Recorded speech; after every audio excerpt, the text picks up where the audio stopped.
Assalamualaikum dan salam hormat. Kembali bersiaran dalam kalender jenayah edisi 3 Ogos 2018. Pusat urut jual orang bukan perkara baru namun makin menjadi-jadi pula. Bagaikan tidak gentar dengan undang-undang, tauke pusat urut itu terang-terangan menyediakan wanita warga asing sebagai pemuas nafsu pelanggan. Sampai bila negara kita akan dicemari dengan aktiviti maksiat itu? Mak Langgak redah satu pusat urut diceras selepas mendapat aduan baru-baru ini. Kita ikuti laporannya.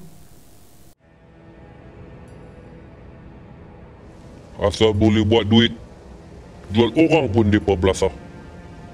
Jenuh dah pasal hal pusat urut tawasek didedahkan.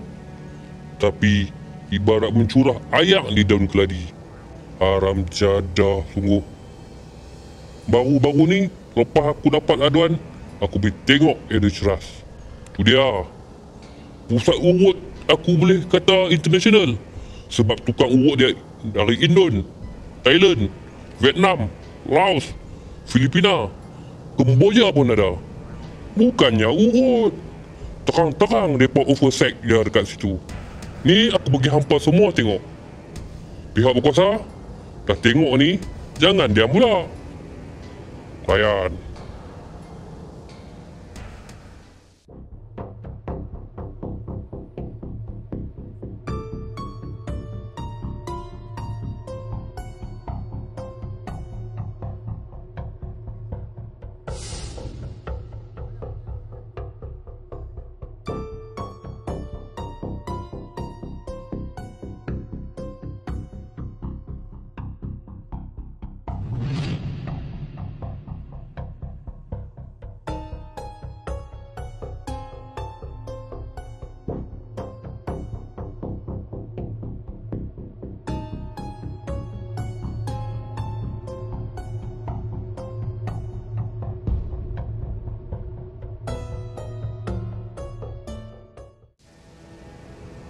Hampa tunggu apa pula aku nak langgak minggu depan.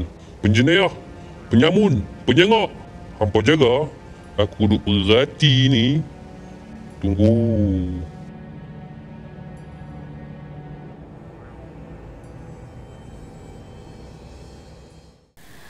Susulan pendedahan itu, kami mendapatkan reaksi segera daripada Dewan Bandaraya Kuala Lumpur di BKL. Antara penjelasan yang diberikan di BKL sudah menubuhkan unit khas bagi membanteras gejala tidak sihat itu selain melakukan pemantauan secara berkala.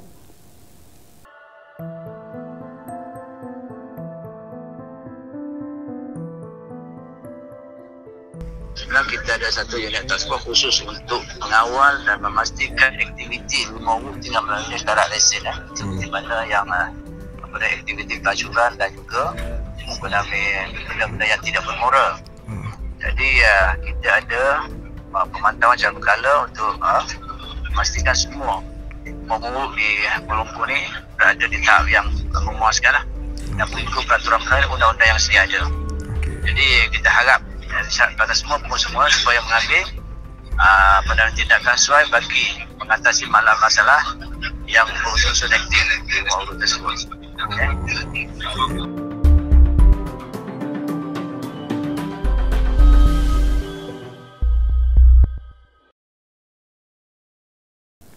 Dalam jel pun buat hal.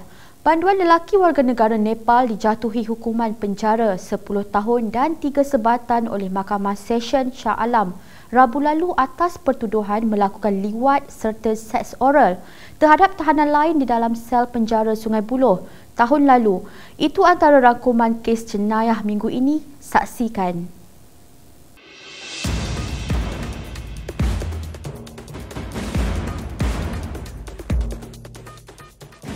Jabatan Imigresen Malaysia JIM menumpaskan satu sindiket dikenali sebagai geng Ahboy yang didapati menjalankan kegiatan pemalsuan pelbagai dokumen imigresen dengan menahan 5 individu dalam serbuan di 2 premis di Chowkit, Kuala Lumpur petang Ahad lalu. Sindiket disyaki menghasilkan surat kebenaran bekerja dengan syarikat lain, salinan pas lawatan kerja sementara dan I-Card palsu yang dijual pada kadar RM30 sehingga RM150 bergantung kepada pakej. Seorang bekas kerani mengaku tidak bersalah di Mahkamah Seksyen Kuantan pada Rabu terhadap 14 tuduhan pecah amanah berjumlah RM102,401 sejak 4 tahun lalu. Tertuduh yang ketika itu bekerja sebagai kerani di sebuah syarikat melakukan pecah amanah dengan menunaikan 61 cek ke dalam akaun bank miliknya. Seorang banduan lelaki warga negara Nepal dijatuhkan hukuman penjara 10 tahun dan 3 sebatan oleh Mahkamah Seksyen Shah Alam pada Rabu atas pertuduhan melakukan liwat serta seks oral terhadap tahanan lain di dalam sel penjara Sungai Buloh tahun lalu. Dia didakwa mengikut Seksyen 377C Kanun Keseksaan yang boleh dihukum penjara tidak kurang 5 tahun dan tidak melebihi 20 tahun serta sebatan jika sabit kesalahan.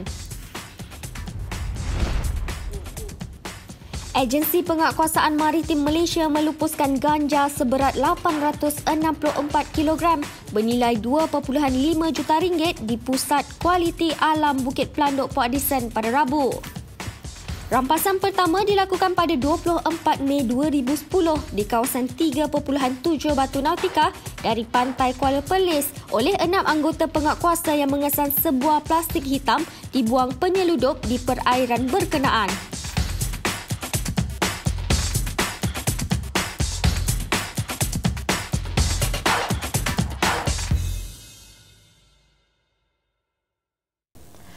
Air nasi basi dan kari basi hinggap atas kepala. Yang terkena najis dalam plastik pun ada. Itu nasib penduduk di flat di Jalan Selimang, Taman Tenaga Ceras yang setiap hari hidup dalam keadaan tidak selesa akibat sikap tidak bertanggungjawab individu tertentu, terutama warga asing. Tinjauan juga mendapati televisyen, peti sejuk serta akuarium lama yang diletakkan di belebas tingkap belakang flat berisiko untuk jatuh dan akhirnya bakal mengundang tragedi. Ingat lagi kejadian remaja lelaki 15 tahun yang maut terkena kerusi dilempar dari tingkat atas di PPR Seri Pantai, Pantai Dalam 16 Januari lalu. Kita semestinya tidak mahu ia berulang. Apapun, Khamis lalu, Alam Flora Sdn Bhd, DBKL dan SW Corp meninjau kawasan flat berkenaan yang kebanyakannya disewa warga asing. Tinjauan secara bersepadu dalam program Hentikan Sampah Terbang itu dilakukan selepas didedahkan Harian Metro dengan tajuk muka depan Sampah Terbang pada 6 Julai lalu.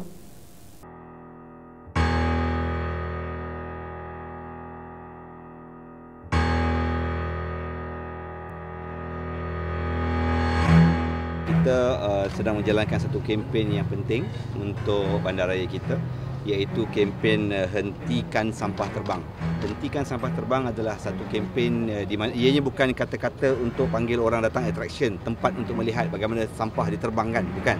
Ianya adalah merupakan satu kempen yang penting untuk bersama-sama kita mendekati, merapati warga-warga asing untuk memastikan bahawa tidak ada lagi sampah-sampah yang dibuang daripada atas, tapi buang dengan betul.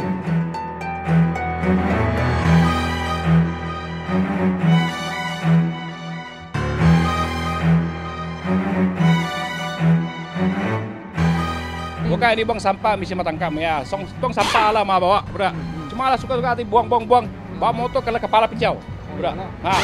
Maya orang kena juga sebelah kawan dulu buka pom kena kepala. Nasib baik sampah. Penuh lah lu tak percaya lu 2 hari lah tengok penuh jalan tak jalan. Memang tak jalan meh. Tangkap lah. Panggil polis tangkap lah. Lu saman tak guna ya. Tangkap buang tangkap dia. Tangkap pengen tu bayar saman. Tak boleh bang, sampah banyak lah, busuk nak jalan lalu belakang tu kosong kan, tak pandai orang nak lalu. Cari banyak sampah, orang baling daripada atas tu. Sekali saya try motor belakang, so kerja foreman kan. Saya try motor belakang, tiba-tiba kena air beras lah apa. Air beras? Tu yang jadi kita nak lalu belakang pun takut, tikus dah banyak. Nampak tu tak lah, sebab nampak tangan je. Kita daripada bawah ke atas kita tak nampak kan, nampak tangan je lah. Tapi geram lah. Memang geram, saya sempat saya panggil dia tapi dia tak bagi turun. Kalau boleh faham-faham lah kan, jagalah kebersihan kita. Senang kita tak ada penyakit apa semua kan. Ini kotor macam gitu, kita pun sekejap-kejap sakit dalam musim tak baik ni kan. Dah virus banyak. Dulu tak ada orang bangsa asing ni tak macam ni dah, bersih. Ni orang bangsa asing banyak ni dia sini. Terbersih lah, timbun lah.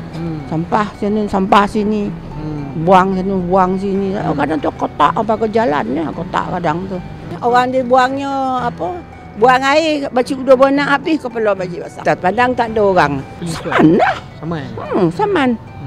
Bandaraya dia Bandaraya rumah BKL dia saman. Jangan nak buang-buang sampah, dia bagi surat rumah dia bagi surat. Ketuk pintu.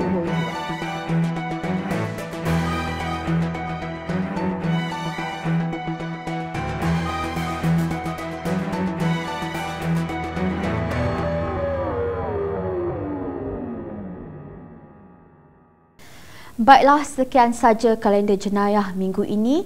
Jangan lupa terus mengikuti kami dalam kalender jenayah untuk paparan berita menarik dan kejadian jenayah semasa. Anda juga boleh salurkan maklumat mengenai apa saja kegiatan jenayah menerusi email kami kalenderjenayah@gmail.com. Sekian saja daripada saya, Suraya Roslan dan kru produksi kalender jenayah. Assalamualaikum dan salam hormat.